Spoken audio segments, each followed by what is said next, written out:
больной Хамадханов поступил 4 дня назад в тяжелом состоянии дома, лечился амбулаторно.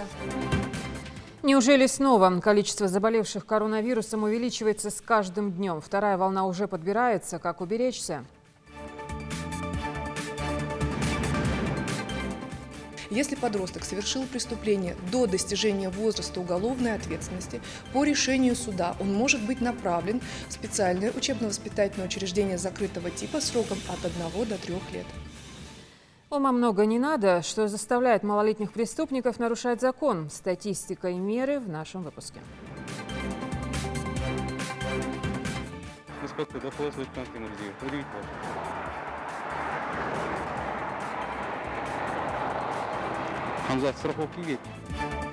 Светло и надежно. На отсутствие тонировки и использование ремня безопасности проверяли сотрудники ГИБДД. Расскажем о рейде. В этом году участие в конкурсе приняли более 80 регионов. Ингушетия в их числе. «Моя земля Россия». Заявки на конкурс уже принимаются. Кто возьмется описать прелести сельской жизни и ее возможности? Как правильно, класть или ложить? Класть. Сливовый или сливовый? Сливовый. Международный день грамотности. Открытый урок, посвященный азам становления здравомыслящего человека, провели в учебном центре «Открытый мир».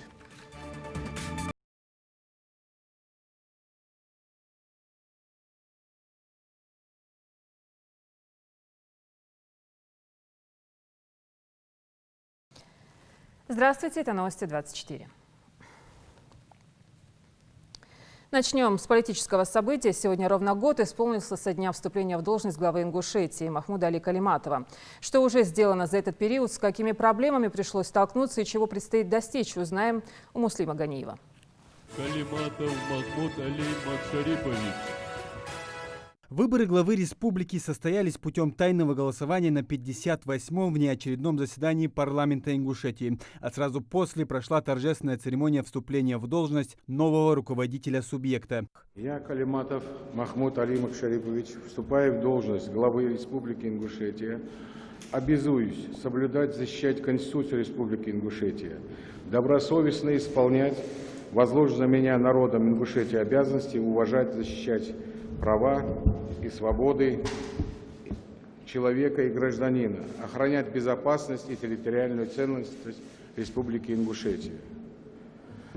Аз Калимат Макшарип Махмуд Эл Галгай Республик Мекда Даржа Датводыш Дикатиец Галгай Республик Конституция Ниса Лилые Лорие Галгай Чен Халкан Сейна Тедека Дикрыш Цанна Кочежди, саги, гражданине, бакунажие, паргатожие, лархажие, лордие.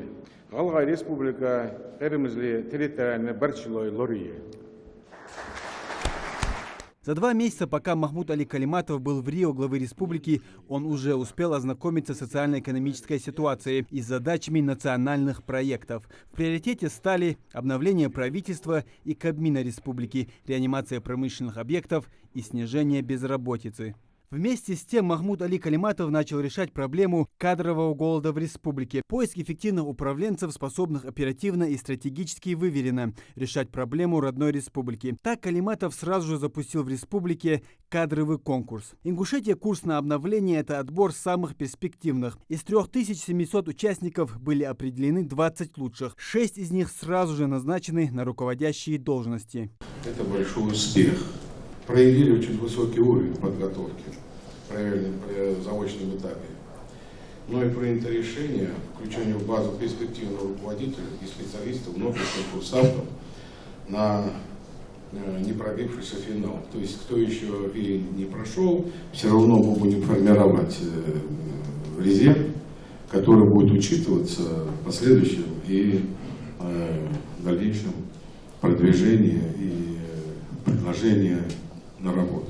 О том, что глава Ингушетии словно ветер не бросает, стало понятно после инспекционных поездок. Почти на каждый разбор полетов и четкие предупреждения. Это источник повышенной опасности. У вас должен быть проект, технические условия, У вас все должно быть, чтобы его поставить. Если что-то случится, вы лично будете отвечать. Изучение и проверка строительной отрасли. Глава республики лично следит за ходом реализации социальных объектов, сам выезжает на важные объекты, а также участвует в официальных открытиях. А за год их было немало. Мы сегодня делаем очередной шаг развития дошкольного образования. Мы еще будем многое претворять в жизнь. Благодаря тому, что нацпроекты, они реализуются в нашей республике. И до 2024 года, а там уже и продлится кое-что, наверное, до 26 и 30 годов, я думаю, что каждый ребенок будет находить в дошкольном образовании. И это ведь здесь воспитывается их прилежность, их подготовка к знаниям в школе, чтобы это было на радость детям, и чтобы они чувствовали здесь себя как дома. Вот это самое главное.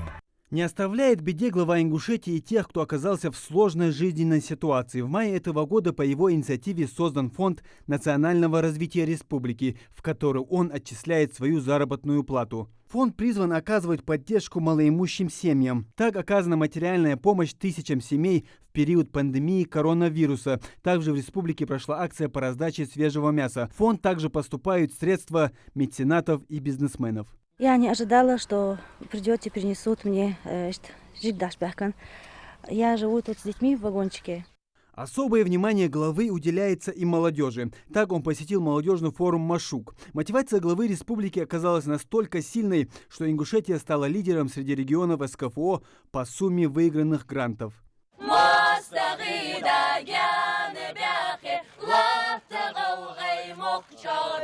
Не оставляет без внимания глава Ингушетии и заслуги спортсменов. В зале славы администрации главы состоялось чествование двукратного чемпиона мира по греко-римской борьбе Мусы Евлоева. Также были отмечены и другие значимые успехи действующих чемпионов и призеров всероссийских и международных соревнований.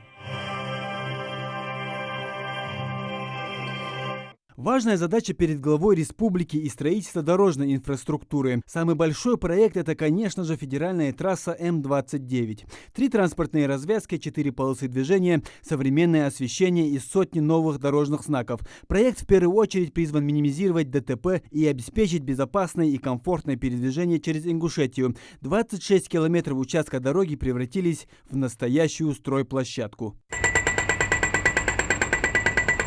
Под наблюдением главы также и дороги муниципального значения. Так в августе завершилось строительство дороги в сельском поселении Вежери-Юрт. Теперь ездить намного комфортнее. Ее торжественно открыли в присутствии почетных гостей. Калиматов отметил, что в этой дорожной артерии была острая необходимость. В конце прошлого года жители обратились к руководителю субъекта с просьбой проложить дорогу. И вот Махмуд Али Калиматов выполнил обещание. Приехал лично и проверил качество.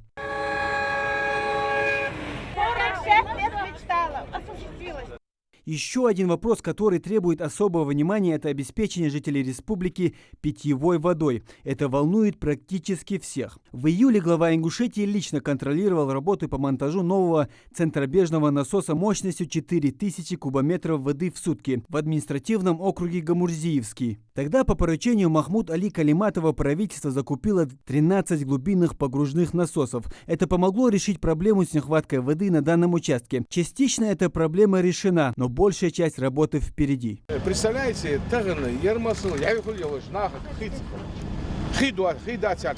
жизненная необходимость вода. А без воды не переживут, дети не переживут. Бахканах не переживут. Да, уходишь ведрами, что ли, таскать? Сейчас надо объехать, все, посмотреть. Мы должны экономно все подойти. Ну, вот воровать с идеей-то же, прямо вам говорю. Вот просто делайте. Сейбол асхабиб бушо, шейбол ашхабой. Ему хамди просто нах, дух охватывать до проблем. И мы ее должны сообща решать. Планы главы республики решить этот вопрос внушает доверие. Так об этом он уже доложил председателю правительства России Михаилу Мишустину, который дал положительный ответ.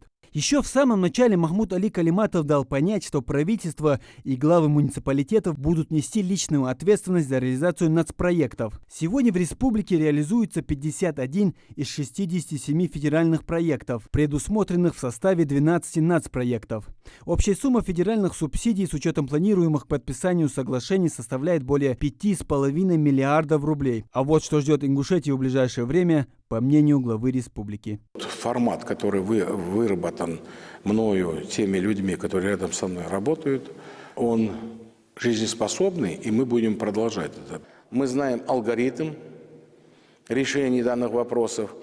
Как-то один мудрый человек мне сказал, что не надо на короткую дистанцию настраиваться, надо на долгую, длинную дистанцию настраиваться. Мы не должны бежать, но и не должны опоздать, понимаете? То есть надо соизмерять вот эти все вещи, чтобы мы могли из года в год улучшать жизнь жителей республики. Муслим Ганиев, Новости 24. 41 случай заболевания коронавирусом зарегистрировано в Ингушетии за минувшие сутки. Остаются под наблюдением 420 человек. Это официальные данные Оперштаба. Увеличение количества больных отмечается и в Малгобекской центральной районной больнице. Сюда доставляют по 2-3 человека ежедневно. В общем, пора вспомнить меры безопасности, которым мы следовали весной. Мыть руки и по возможности соблюдать дистанцию. Якуб Шадеев уже 10-й день находится под наблюдением врачей-инфекционистов. Несмотря на то, что работают они в противочумных костюмах, дедушка знает каждого, кто боролся за его жизнь по имени. Коронавирусная инфекция с поражением легких. Такой диагноз после компьютерной томографии, кажется, ничуть не сломал 66-летнего пациента. Напротив, несмотря на постоянную одышку, повышенную температуру, кашель и тошноту, он стойко переносил все необходимые процедуры.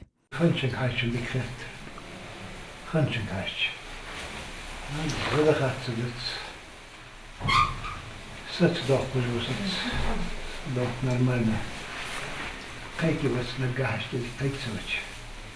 Чуть-чуть остаточные слабость там есть. Нормальное состояние моя. А это уже одна из палат реанимации. Здесь 6 коек, а больные поступили сюда совсем недавно и находятся в тяжелом состоянии. Ситуация усугубляется тем, что коронавирусная инфекция провоцирует сопутствующие хронические болезни пациентов, к примеру, онкология, которая может обостриться и, как следствие, ухудшить состояние пациента. Здесь находится больной Хамадханов. Поступил 4 дня назад в тяжелом состоянии дома, лечился амбулаторно, состояние ухудшилось внезапно, упала сатурация, доставили скорой помощью, сделали КТ, компьютерную томограмму легких, выявилась вирусная пневмония с тяжелой степенью поражения. Был на кислороде, сейчас отмечается положительная динамика, самочувствие лучше. Может проводить какое-то время уже без кислорода обходится.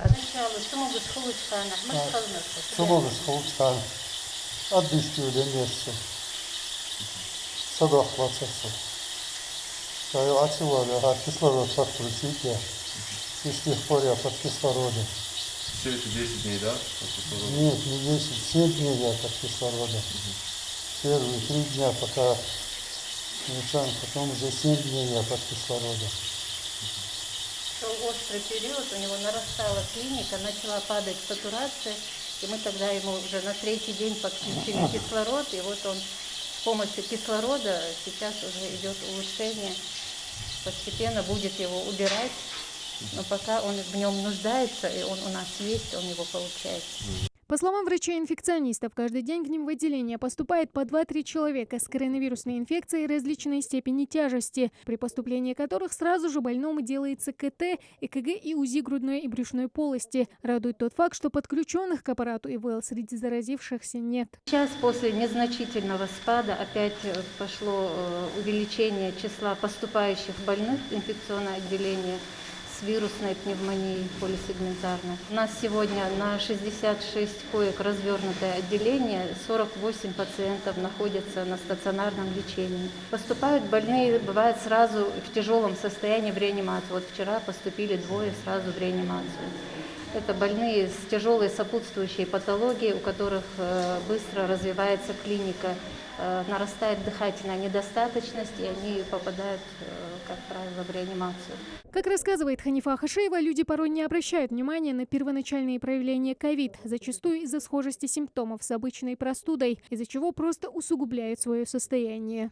Симптомы очень похожи при ОРВИ и ковиде, поэтому обязательно нужно при малейшей температуре, кашель сухой, одышка, обратиться к участковому врачу в поликлинику, где проведут обследование, возьмут тест на коронавирус для исключения или же подтверждения этого диагноза. И как можно скорее начать лечение уже на амбулаторном этапе, чтобы не доходить до тяжелого состояния. Нужно отметить, что инфекционное отделение Центральной районной больницы Малгобека ведет свою борьбу с коронавирусной инфекцией 28 апреля текущего года. С того времени насчитывается около 400 вылеченных больных. Но расслабляться здесь никто не собирается. Количество случаев заражения по сравнению с июлем-августом увеличилось. К приему пациентов в случае наступления второй волны медики региона готовы. Но в каких масштабах ждать рецидива во многом зависит от нас с вами. Нужно серьезно задуматься о безопасности собственного здоровья. Тамара Хашагульгова, Адам Мережков, Хасмагомед Майсигов, Новости 24. Данные МВД республики. С начала года в Ингушетии зарегистрировано 11 преступлений, совершенных подростками. С чем связан рост криминальной активности? Статистику изучил Зелимхан Калоев и расскажет о некоторых случаях.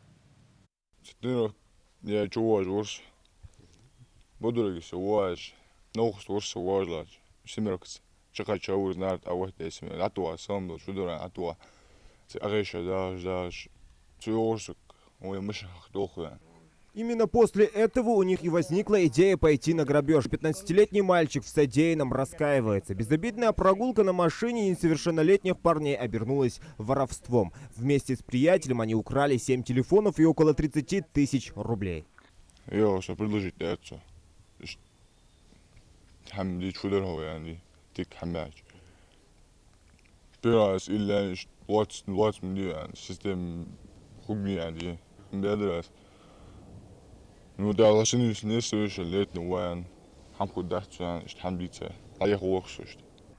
Они подумали, что им все сойдет с рук, так как они несовершеннолетние, но не тут-то было. Полиция очень быстро нашла мальчика, который и был инициатором преступления. Тот, в свою очередь, не раздумывая, сдал своего подельника. В итоге сейчас в отношении них возбудили уголовное дело. Подростков поставили на постоянный учет в инспекции ПДН, которые каждый месяц навещают юных хулиганов. Инспекторы по делам несовершеннолетних напоминают, избежать наказания не получится никому. Возраст уголовной ответственности, согласно законодательству Российской Федерации, наступает с 16 лет.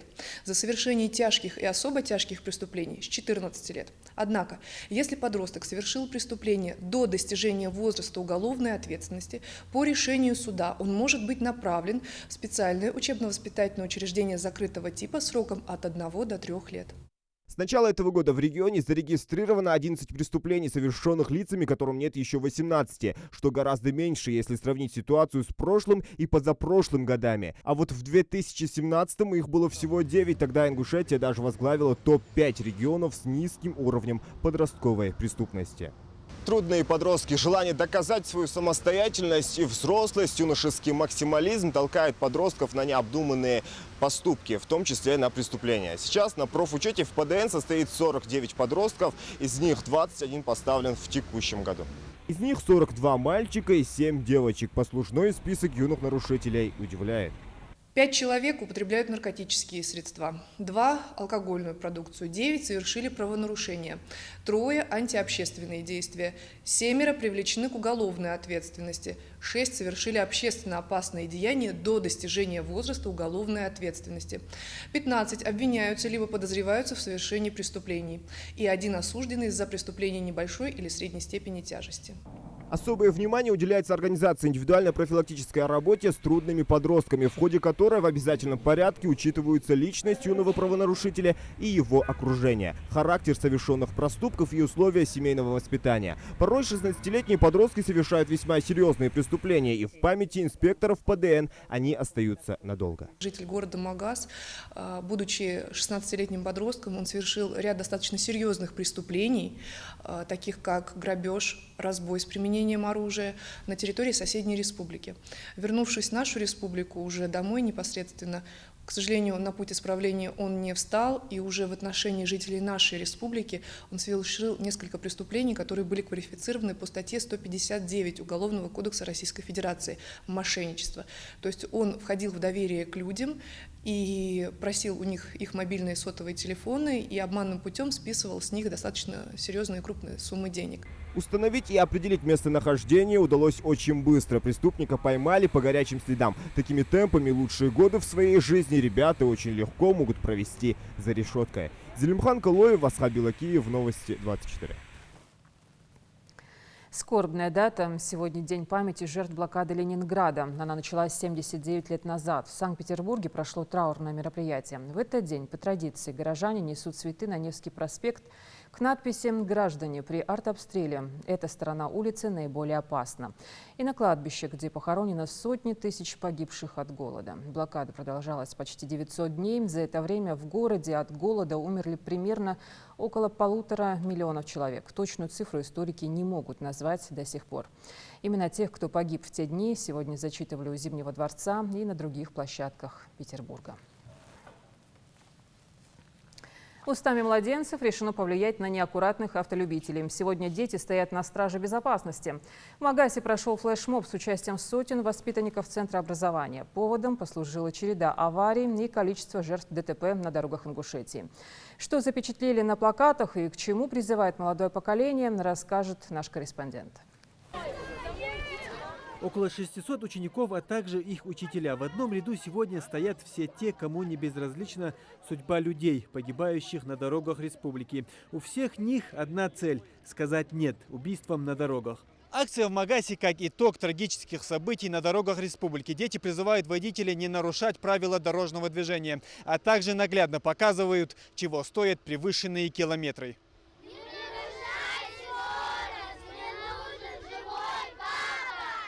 «Папа, я ждала тебя дома, мама, возвращайся, берегите себя ради нас». Слова на плакатах в руках этих детей должны растрогать даже самого заядлого лихача.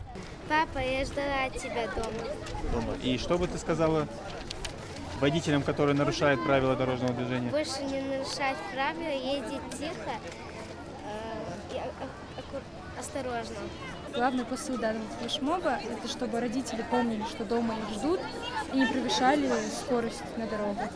Супруги Руслан и Айна Албагачиевы, которые погибли в аварии 6 сентября на дороге Назрань-Кантышево, были сотрудниками именно этой школы. Помимо того, что воспитывали своих 6 детей, они также наставляли на правильный путь и школьников, давали им советы, помогали в жизни.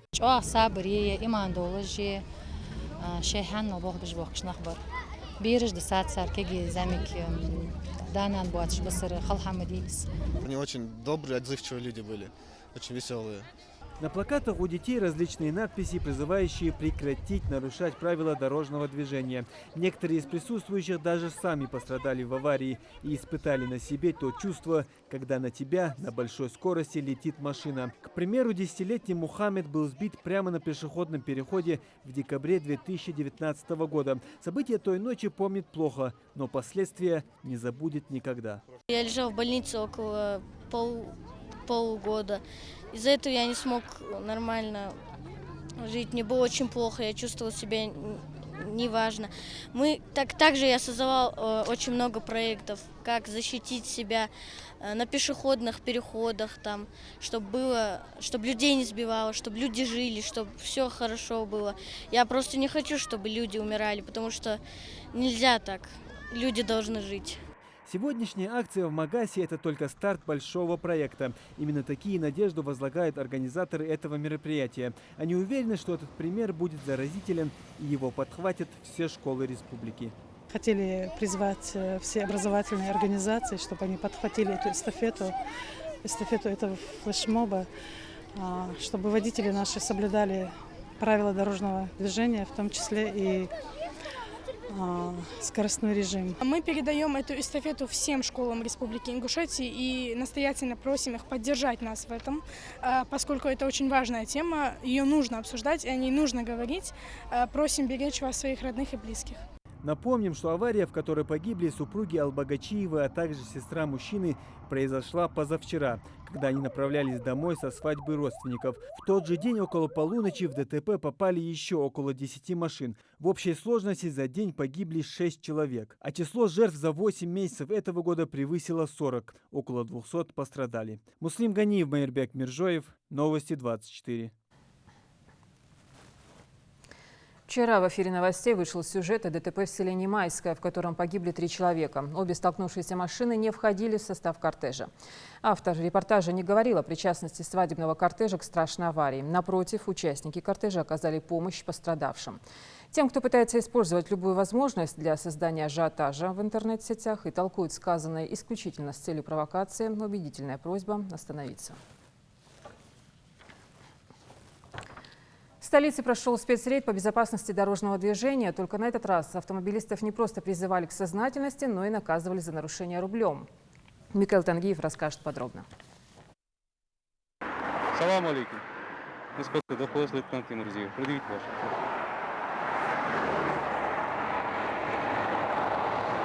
Хамзат, страховки веки. Остановить, проверить документы и наложить штраф, если есть нарушение. С самого утра сотрудники ГИБДД проводят масштабный рейд при въезде в столицу Ингушетии. Даже при виде инспектора некоторые водители не спешат элементарно пристегнуть ремень, не говоря уже о проблемах с документами.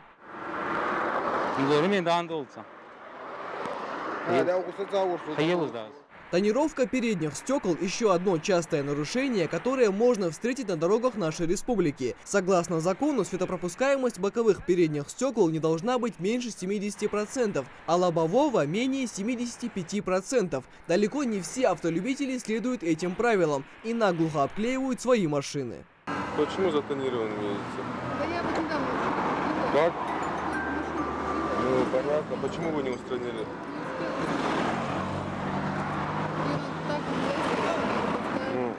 Выписан материал, вы нарушили. 12.5. Цель таких рейдов не наказать водителей, а предостеречь от возможных последствий их пренебрежительного отношения к правилам дорожного движения. Видя, сколько машин останавливают из-за нарушений, добросовестные автолюбители призывают одуматься, пока не поздно.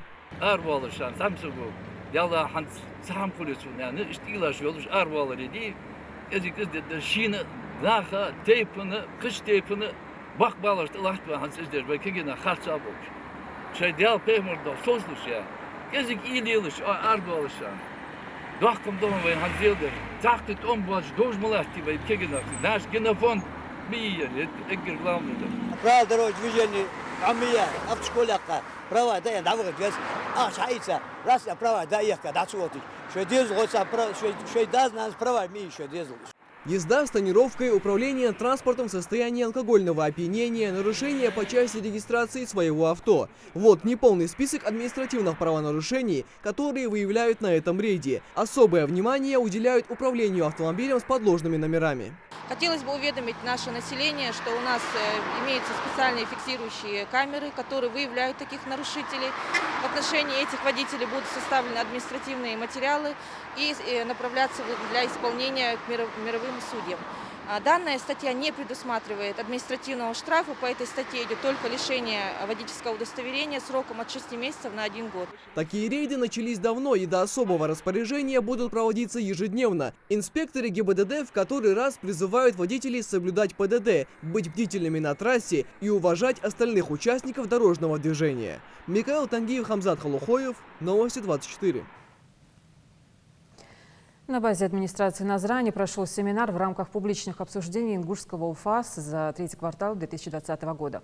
В мероприятии также приняли участие Министерство экономического развития, Торгово-промышленная палата совместно с представителем ведущей электронной площадки. Итоги деятельности в репортаже Хавы Гасиковой.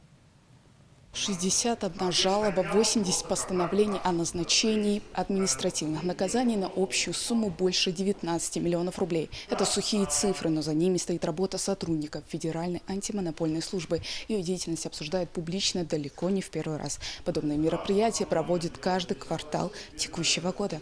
И этот квартал не стал исключением. На мероприятии в первую очередь обсудили, какая работа была проведена антимонопольной службой за последние 3 месяца. В рамках осуществления контроля в сфере закупок Ингушский УФАС России с 1 июля по текущий момент поступило к нам аж 65 жалоб участников закупки, из которых 13 разрешены в связи с несоответствием требований федерального закона, 5 жалоб отозваны заявителями, по существу было рассмотрено на заседаниях комиссии 43 жалоб. Из рассмотренных по существу жалоб 3 жалобы поданы на действия федеральных заказчиков и их комиссии, 7 на действия муниципальных заказчиков и 33 жалобы на действия заказчиков Республики Ингушетия.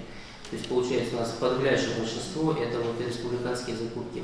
Основной целью проведения публичного совещания УФАС является информирование предпринимателей и органов государственной власти о том, чтобы они соблюдали обязательные требования антимонопольного законодательства. В свою очередь присутствующие задавали интересующие их вопросы, так что семинар напоминал больше беседу. Основные нарушения – это на стороне заказчиков. Бизнес-сообщество у нас любит участвовать в торгах, но основные нарушения это в плане не заключать контракт, не оплачивают или отказываются, или техническое задание не соответствует каким-либо нормам. И в принципе мы обсудили и пришли к решению, предложениям, то, что основная работа будет направлена на выполнение норм законов 44 ФЗ, 202 ФЗ по заказу со стороны заказчика. На семинаре также присутствовал замминистра экономического развития для того, чтобы рассказать о мерах господдержки в такой непростой период. Так, к примеру, в системе государственного заказа произошел ряд изменений, из-за чего закупаться предпринимателям стало намного легче. По республике размещенные выросли, то есть год еще не закончился, но тем не менее размещенные закупки также 0,25 миллиарда, супротив 24, 0,24. Ну и, соответственно, экономия тоже выросла. О чем эти данные говорят? Эти данные говорят для предпринимателей о том, что национальные проекты работают, федеральные денежные средства, которые направляются на реализацию национальных проектов, они расходуются в общей своей массе по 44 и 223 федеральному закону. Также на совещании выступил руководитель крупнейшей торговой площадки страны, где ежеминутно проводят сотни процедур закупок. Он рассказал об изменениях законодательства в сфере государственного заказа, а также о нюансах и ключевых моментах работы электронной площадки. 449 федеральный закон, да, он очень много изменений внес. Ну, например, с 1 января у нас там теперь указана страна происхождения товара, да, при любой закупке, не обязательно, что даже попадающий под национальный режим. У нас изменился понятийный аппарат, у нас теперь есть понятие просто слово «контракт». Раньше у нас был государственный муниципальный контракт, и были некие учреждения, которые закупались по 15 статье, да, отдельные виды там, юридических лиц, которым выдавали деньги из бюджета на капитальные вложения. Но они, по сути, заключали договор. А по факту договор, соответственно, гражданским кодексом, они могли менять на свое усмотрение. Теперь же они заключают контракты. Появилось понятие «заказчик», опять же, относящееся к этим гражданам. Подобные мероприятия важны, так как если проблема поднята, значит здесь беспокоиться за свою экономику. Для региона важна чистая конкуренция, ведь в первую очередь она напрямую влияет на бюджет и развитие экономики в целом. Хава Газикова, Майербек Миржоев, Новости 24. «Моя земля. Россия». Заявки на этот всероссийский конкурс уже принимаются. Проект направлен на освещение сельского образа жизни. Лучшие работы будут представлены на агропромышленной выставке «Золотая осень» в Москве. Предусмотрены и денежное вознаграждение. Хава Газикова расскажет об этом подробно. Всероссийский конкурс «Моя земля. Россия» с каждым годом набирает свою популярность. Так, за 2019 число работ по сельской тематике перевалило за 700. В этом году участие в конкурсе приняли более 80 регионов. Ингушетия в их числе. Проект под эгидой Минсельхоза предполагает цикл журналистских работ в любом жанре, где автор отражает позицию по проблеме развития сельской местности. Работы в первую очередь направлены на освещение и популяризацию сельского образа жизни. Речь идет не только о том, как простые люди живут в селе, занимаются своим приусадебным участком, но и о том нелегком труде аграриев, которые с позаранку выходят в поле, на тракторе, на комбайне. То есть это серьезный, тяжелый труд, и люди, которые занимаются этой работой, выбрали эту профессию, они достойны уважения. И журналисты, которые рассказывают о таких людях, рассказывают в целом об агропромышленном комплексе нашей страны, конечно, они заслуживают и того, чтобы чествовали их, и того, чтобы их имена прозвучали на федеральном уровне. Проходит просветительский конкурс в этом году уже 7-й раз. Для участия необходимо зарегистрироваться на сайте «Моя земля. Россия-2020». Далее заполнить все поля и загрузить свой проект по выбранной номинации в личном кабинете. Кстати, участвовать может любой желающий, достигший совершеннолетия. В нем принимают участие корреспонденты, журналисты не только ведущих российских или международных СМИ, но и региональных. С этого года еще и пользователи соцсетей, известные блогеры, владельцы каких-то пабликов, аккаунтов могут принять участие, фотохудожники. Немаловажное значение имеет подобный конкурс для жителей республики, так как Ингушетия имеет хорошую аграрную основу. Потому региональный Минсельхоз надеется на их активное участие. И очень бы хотелось, чтобы корреспонденты из нашей республики приняли активное участие в этом конкурсе. Тем более, что там очень много номинаций, 16 номинаций, и могут заявиться не только отдельно авторы, корреспонденты, но также и редакции, издательства.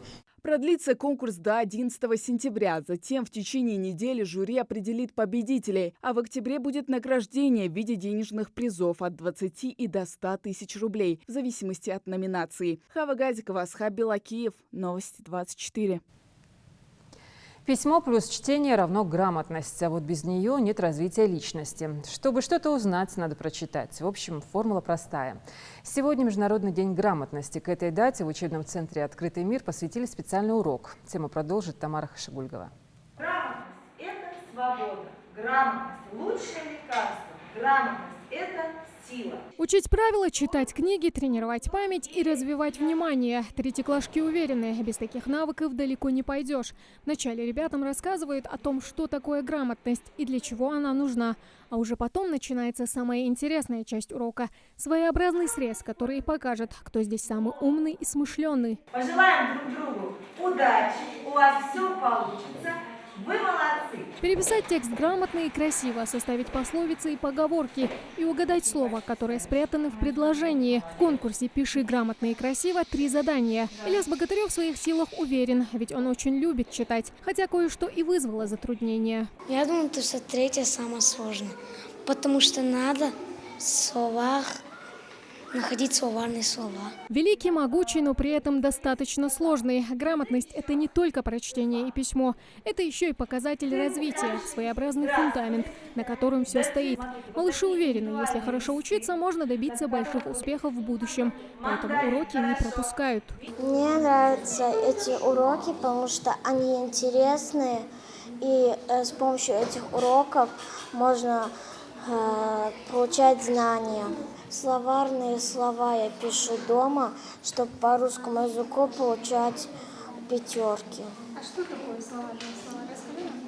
Словарные слова – это такие слова, где, например, там с ударными и безударными слова. Я люблю ходить в школу. И потому что тут весело.